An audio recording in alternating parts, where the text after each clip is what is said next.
बच्चों, आज के भाग में हम भारत के भौतिक विभाग के अंतर्गत प्रायद्वीपीय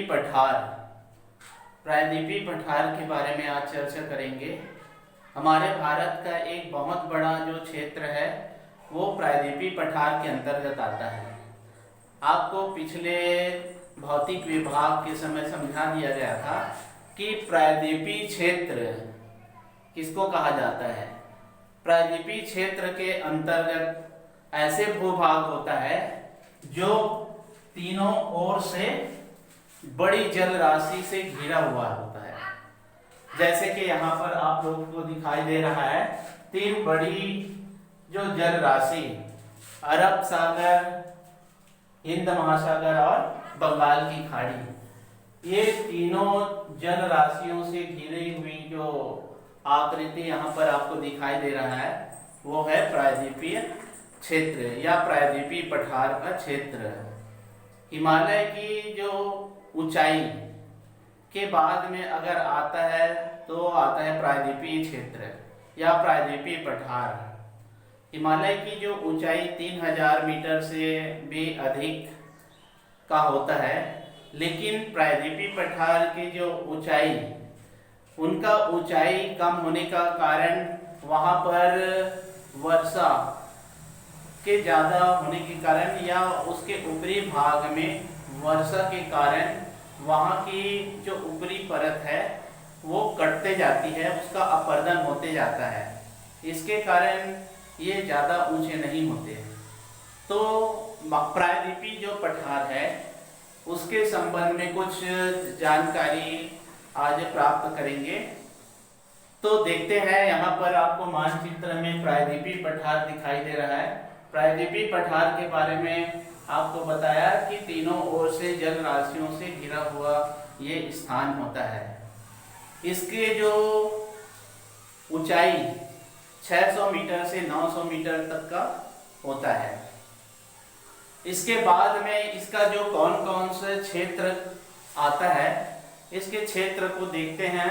तो यहाँ पर उत्तर के तरफ हम देखते हैं तो अरावली पर्वत, राजस्थान का जो क्षेत्र आता है, राजस्थान के क्षेत्र से लेकर हम जैसे जैसे दक्षिण की ओर आते हैं तो कन्याकुमारी अंतरिक्ष तक 1700 किलोमीटर तक के लंबा फैला हुआ है। यहाँ पर अरावली पर्वत से होते हुए यहाँ पर कन्याकुमारी तक आते हैं, तो ये इसका विस्तार फैला हुआ है। और इसका जो चौड़ाई देखते हैं तो 1400 किलोमीटर तक फैला हुआ है। तो ये प्रायद्वीपीय क्षेत्र का जो विस्तार हमारे संपूर्ण भारत में देखने को मिलता है। इसमें कई प्रकार के छोटी छोटी पहाड़ियाँ, छोटे छोटे पर्वत, जैसे कि नीलगिरी पर्वत है, अन्नामलाई है, सह्याद्री पर्वत है। इसी प्रकार से कई छोटे छोटे पठारी क्षेत्र भी प्रायद्वीपीय क्षेत्र या प्रायद्वीपीय पठार का भी अंग बना हुआ है। जैसे कि मालवा का पठार है, और इस तरफ हम जाते हैं तो छोटा नागपुर का पठार है। तो यहाँ पर एक पठारी क्षेत्र जो एक त्रिभुजाकार आकृति में फैला हुआ है। यहाँ पर आप लोग देख रहे होंगे ये त्रिभुजाकार आकृति में प्रायद्वीपीय पठार फैला हुआ है। तो यहाँ पर आपको और दिखाई दे रहा होगा कि ये वाला जो क्षेत्र है दक्कन का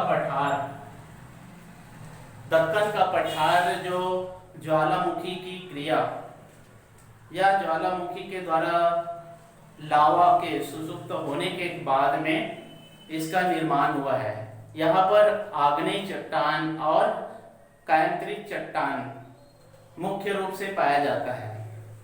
प्रायद्वीपीय क्षेत्र में प्रमुख जो राज्य आता है वो है राजस्थान से लेकर गुजरात, और इस तरफ जो आता है वो है छोटा नागपुर का क्षेत्र, और कर्नाटक और केरल, तमिलनाडु, मध्य प्रदेश, महाराष्ट्र छत्तीसगढ़, ये ऐसे राज्य हैं जो प्रायद्वीपीय पठार के अंतर्गत आता है।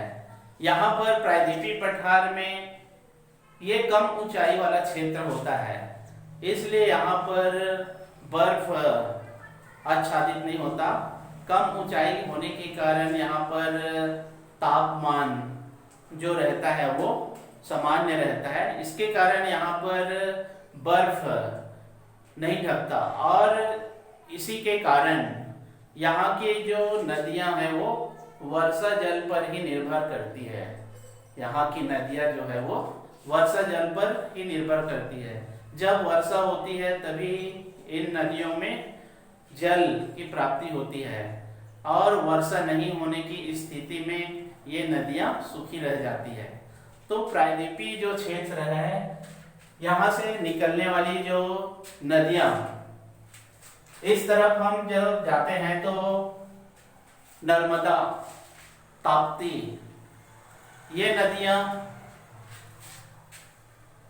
विंध्याचल और सतपुड़ा पर्वत के बीच से निकलकर प्रवाहित होते हुए अरब सागर में मिल जाती है। और इस तरफ हम जाते हैं तो सोन, दामोदर, ये नदियां प्रवाहित होते हुए बंगाल की खाड़ी में गिर जाती हैं। तो ऐसे ही ये उत्तर की तरफ जब हम देखते हैं प्रायद्वीपीय क्षेत्र, प्रायद्वीपीय पठार का उत्तरी क्षेत्र, उसके बाद में दक्षिणी जो क्षेत्र हम जाते हैं तो दक्षिणी क्षेत्र का जो भाग होता है वहां पर प्रवाहित होने वाली या इन पहाड़ियों से प्रवाहित होने वाली जो नदियां होती है वो है कृष्णा है, गोदावरी है, महानदी है, कावेरी है। तो ऐसे कई प्रकार की नदियां यहाँ प्रायद्वीपीय पठार से निकलती है और अलग अलग दिशाओं में ये प्रवाहित हो जाती है। अधिकांश देखा जाता है तो प्रायद्वीपीय पठार की जो नदियां हैं वो पूर्व की ओर बंगाल की खाड़ी में सबसे ज्यादा गिरती है। जैसे कि आप देखते हैं दामोदर है, सोन है और गोदावरी है, कृष्णा नदी है और महानदी है, कावेरी है। इनका सभी का जो प्रवाह क्षेत्र है वो पूर्व की तरफ है। पूर्व की तरफ इसलिए है इन नदियों का प्रवाह क्षेत्र क्योंकि प्रायद्वीपीय क्षेत्र का जो ढाल, प्रायद्वीपीय क्षेत्र का जो ढाल क्षेत्र है वो पूर्व की तरफ है। उत्तर से पूर्व की तरफ होने के कारण इन नदियों का जो प्रवाह क्षेत्र या ढाल होने के कारण ये बंगाल की खाड़ी में गिरती है। तो ये प्रायद्वीपीय पठार के बारे में सामान्य जो जानकारी आपको बताया गया। इसके बाद में प्रायद्वीपीय पठार हमारे संपूर्ण भारत के लिए कितना महत्वपूर्ण है। प्रायद्वीपीय पठार हमारे भारत के लिए कितना महत्वपूर्ण है, कितना लाभ है, इसके बारे में कुछ बिंदु पर चर्चा करेंगे। तो सबसे पहला जो प्रायद्वीपीय पठार है, प्रायद्वीपीय पठार हमारे भारत में स्थित होने के कारण ये भाग जो है, प्रायद्वीपीय जो पठार वाला जो भाग है वो खनिज संपदा का अक्षुण्ण भंडार माना जाता है। पहला जो इसका लाभ है प्रायद्वीपीय पठार का वो है खनिज संपदा। खनिज संपदा की दृष्टि से ये संपन्न क्षेत्र या अक्षुण्ण भंडार कहा जाता है। दूसरा जो इसका महत्व है, ये जो भाग है प्रायद्वीपीय पठार का जो भाग है प्राकृतिक वनस्पति का भंडार माना जाता है या प्राकृतिक वनस्पति से भरा पड़ा हुआ है। यदि देखा जाता है हमारे संपूर्ण जो भारत में तो सबसे ज्यादा जो वनस्पति इन्हीं भागों में देखा जाता है। तीसरा जो आ जाता है ये खनिज संपदा की दृष्टि से भरा पड़ा हुआ है, इसलिए यहाँ पर कई प्रकार के उद्योग विकसित हुए हैं, जैसे कि रासायनिक उद्योग, इंजीनियरिंग उद्योग, बिजली उत्पादन, चीनी उद्योग, ऐसे बहुत सारे उद्योग प्रायद्वीपीय क्षेत्र में खनिज की दृष्टि से संपन्न होने के कारण यहाँ पर स्थापित हुआ है।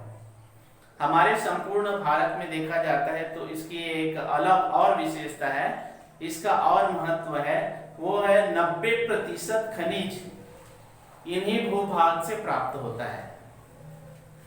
ये काली मिट्टी वाला क्षेत्र आता है, ज्वालामुखी के उद्गार से निकली हुई जो लावा, काली मिट्टी का क्षेत्र दक्कन का पठार है, मालवा का पठार, ऐसे क्षेत्र काली मिट्टी का क्षेत्र होता है। इसलिए यहाँ पर 60% कपास की भी खेती होती है। कपास की खेती होने के कारण यहाँ पर 70% सूती का उत्पादन होता है। तो ऐसे छोटे बड़े उद्योग प्रायद्वीपीय पठार में देखने को मिलता है। 65% चीनी का भी उत्पादन होता है। कपास के अलावा यहाँ पर गन्ने की खेती भी होती है। तो इस प्रकार से ये क्षेत्र उद्योगों के स्थापना के लिए भी सक्षम है। इसके बाद में यहाँ पर जलप्रपात, सबसे ज्यादा अगर जलप्रपात देखा जाता है तो यहाँ पर हमारे प्रायद्वीपीय पठार के अंतर्गत मिलता है। प्रायद्वीपीय पठार में बहुत सारे जलप्रपात होने के कारण यहाँ पर बिजली उत्पादन किया जाता है और बिजली उत्पादन करने के बाद में उद्योगों को इसकी आपूर्ति कर दिया जाता है। इसके बाद में हम और इसके लाभ देखते हैं। ये पर्यटन का प्रमुख केंद्र है। प्रायद्वीपीय पठार जो है वो पर्यटन का प्रमुख केंद्र माना जाता है। जैसे कि महाबलेश्वर, पंचमढ़ी, ऊटी ऐसे क्षेत्र है जो पर्यटन का एक प्रमुख केंद्र बना हुआ है और यहाँ पर लोगों का आवागमन होते रहता है। तो इस प्रकार से प्रायद्वीपीय पठार हमारे भारत के लिए बहुत महत्वपूर्ण माना जाता है। इसके बाद में ये क्षेत्र जो है वो स्वास्थ्यवर्धक जलवायु, क्योंकि प्राकृतिक संपदा की दृष्टि से भरा पड़ा हुआ है और यहाँ का जो तापमान कम रहता है या तापमान शीतल रहता है, मंद रहता है और ये जो भाग है स्वास्थ्यवर्धक जलवायु के लिए महत्वपूर्ण माना जाता है।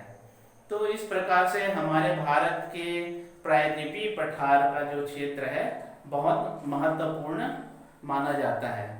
इसके बाद में प्रायद्वीपीय पठार से बहुत सारे खनिज पदार्थ भी प्राप्त होता है, जैसे कि लौह अयस्क, बॉक्साइट और कोयला, ऐसे बहुत सारे खनिज पदार्थ यहाँ पर प्राप्त होते हैं।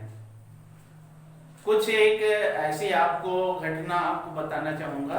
प्रायद्वीपीय पठार में जो झारखंड का धनबाद का क्षेत्र है वहाँ पर झरिया ऐसा स्थान है जहाँ पर कोयले का सुरंग खोदकर वहाँ पर लोगों को एक काम मिला है या एक रोजगार मिला है और उस कोयले के खदान से बहुत उच्च कोटि का जो कोयला प्राप्त होता है और इन कोयलों का जो उत्पादन बिजली के लिए या रेल वगैरह के लिए या उद्योग चलाने के लिए किया जाता है। तो प्रायद्वीपीय पठार में कोयला, यहाँ पर एक सुरंग, कोयला एक चट्टान होता है और चट्टान होने के साथ साथ एक खतरा भी इससे बना रहता है। इसलिए यहाँ पर जो श्रमिक या मजदूर कार्य करते हैं वो लोहे की टोपी पहनकर उस सुरंग नुमा जो खदान में कार्य करते हैं। वहां पर जो पत्थर या चट्टान मिलता है वो काले रंग का होता है, इसलिए एकदम वहां पर अंधेरा छाया रहता है।